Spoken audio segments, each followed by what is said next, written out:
if you have not yet watched The Story of Us, Georgia, that can help you understand a little more about the story of Dusty should you decide to watch it. In any case, as I had said, when my DM and I had moved into the blue house, one of our cats, Midnight, had drug Dusty home as a little feral kitten.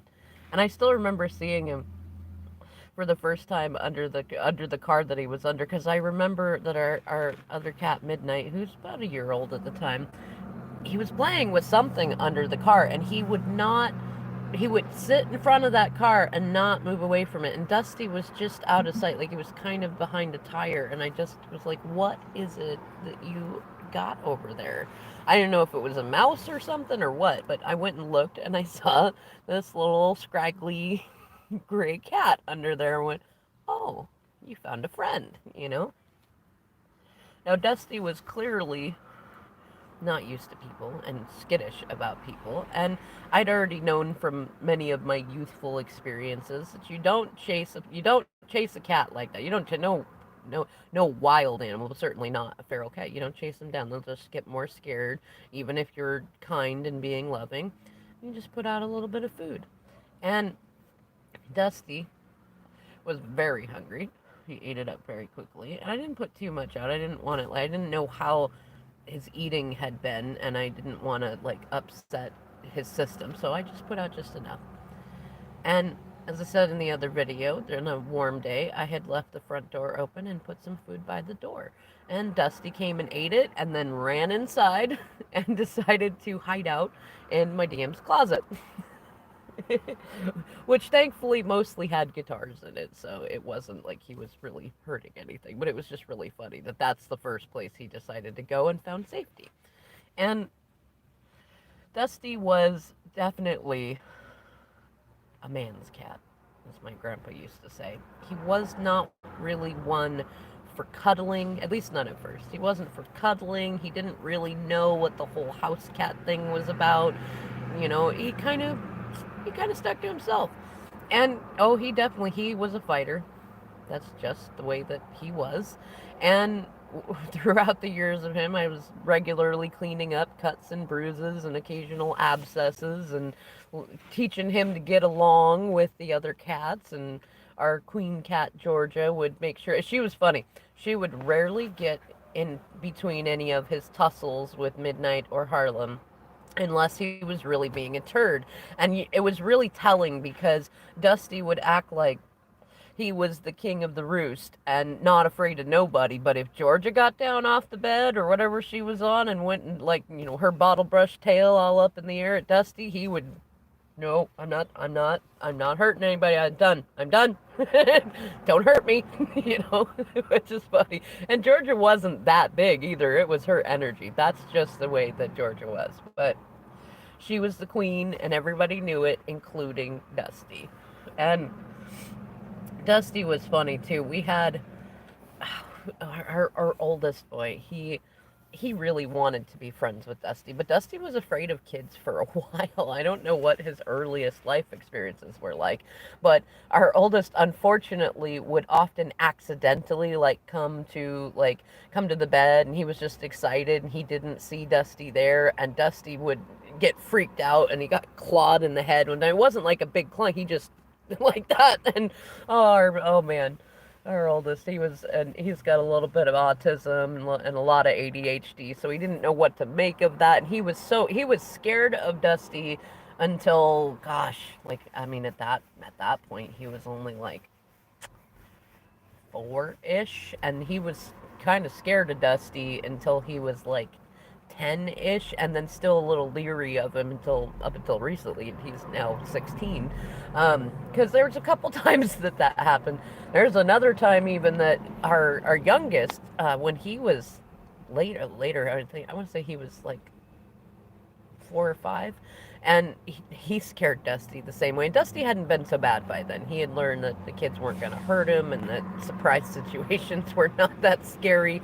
But our youngest had come in exuberantly and it scared him, and he clawed him and he got him like right next to the eye. I was so scared that he got him in the eye. I was so mad at Dusty too, because our youngest had the little claw sticking out of his eye. Thankfully, it wasn't his eye. It was like right in there, that little spot in there, and we got it out and calmed him down. He still has a mark from it. I kind of joked with my DM that because our youngest is a Leo, and I was like, he's kind of like what is it, Kuvo from The Lion King 2, and he's got that permanent little mark there. It's been growing with him, and but Dusty was funny too. We definitely didn't allow him to get away with stuff like that, but we didn't say, it wasn't you're a horrible cat, go away. He was how he was, and over time he got more and more sweet, and he learned to purr. It was funny. I Most kittens that I know of, they purr from birth because they're getting milk from their moms and stuff like that. But Dusty did not purr for almost 2 years. I mean, he would let you pet him sometimes when it was his idea, and he was okay with interactions and things like that, but he really didn't purr until later. And I think mostly it was because he saw that Midnight and Harlem and Georgia purred when they were getting affection. They really liked it, and he decided he wanted to try some of that. And it was so funny to hear him start out from these little, like, and then just like full on purring. Even my mom was like, "Is he purring now? He's never purred." I was like, I know. Isn't that so crazy?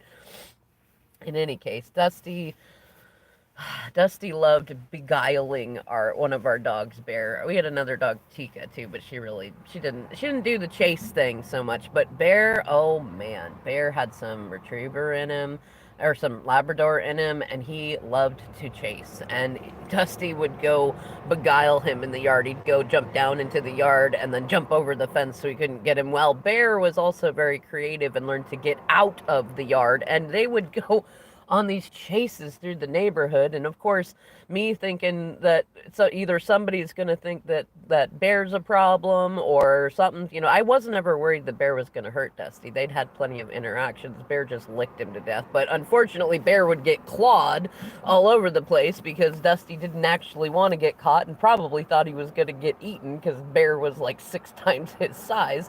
But I was worried about what other people might think. So imagine Dusty in the lead and Bear right behind him and me right behind Bear. And it was especially challenging when Dusty would go up over a neighbor's fence and either Bear would go underneath it or climb over it or go around and find a way in.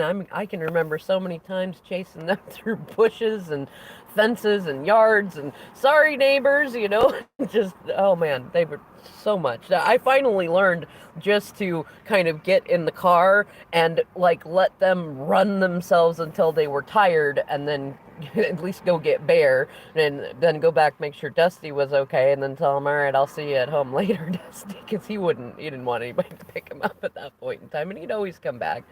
And in any case, yeah, it was really fun. And unfortunately, Bear ended up getting killed by a neighbor. There's a whole different story. I'll have to tell the story of Bear.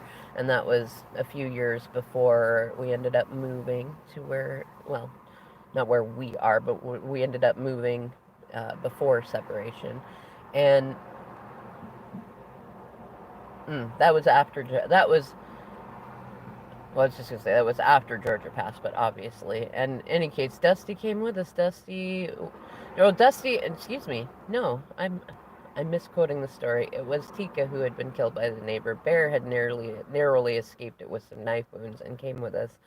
And unfortunately, because of the situation that we were in and sharing with family, and I'll have to tell the story of Bear later, but Bear had to be euthanized, unfortunately.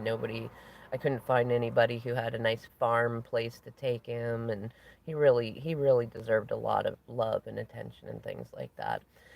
In any case, Dusty ended up being the only one left when we came in when we came into my parents' house. Of all the wonderful animals that we shared life with, he was the toughest one to make it in. Say, Harlem's still alive and kicking, but he had rehomed himself with a cute and adorable little girl neighbor before we had moved. And unfortunately, midnight had been, we're pretty sure it was some sort of antifreeze or something that a neighbor had let out, had left out something because it happened about the same time as Georgia. But yeah, so Dusty, Dusty made it with us, and he had his tussles with Tiger, who is uh, another cat that I had rescued many, many, many years ago, and who's now older and probably happier that he's the only cat in the house now. But Dusty was so funny. He always made sure everybody knew that he was DM's cat, even though my DM would be like, "No, he's your cat.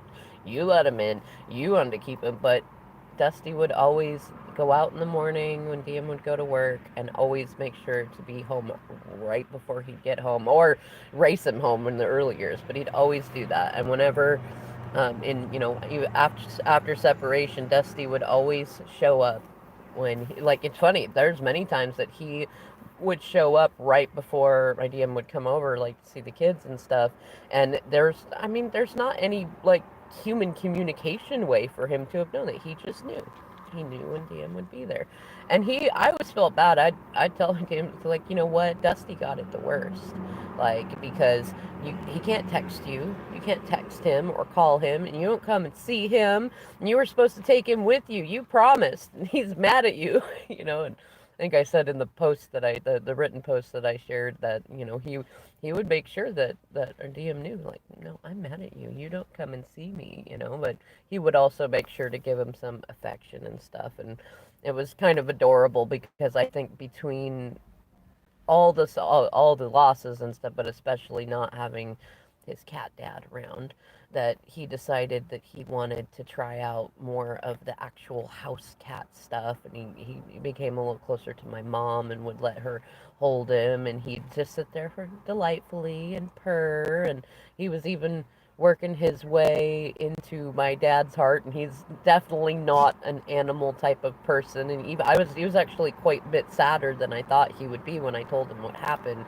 He said I was just starting to like him, and Dusty, he's funny. He had his way. Like, he wasn't the type to force you to pet him, but if he wanted to sit with you, he's gonna sit with you. And he was a nice on the bed cat, because he didn't like come and sit on your chest or take you over. He would just find a space either up by your shoulder or down by your feet and just hang out there. And that's, I mean, if my dad was gonna like a cat, that's the kind of cat that he'd probably like.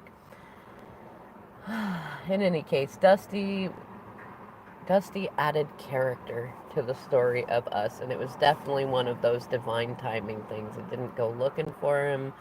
He found his way to us, and I definitely appreciate all the memories that he's brought. Especially, and I'll have to tell him another time, and all the times that he stole my DM's lemon cookies, which were my DM's favorite cookies, and I would get them for him, or he would get some when we were out shopping, and it was the most hilarious stuff. I'll have to share it later. It'll be its own Story of Us edition.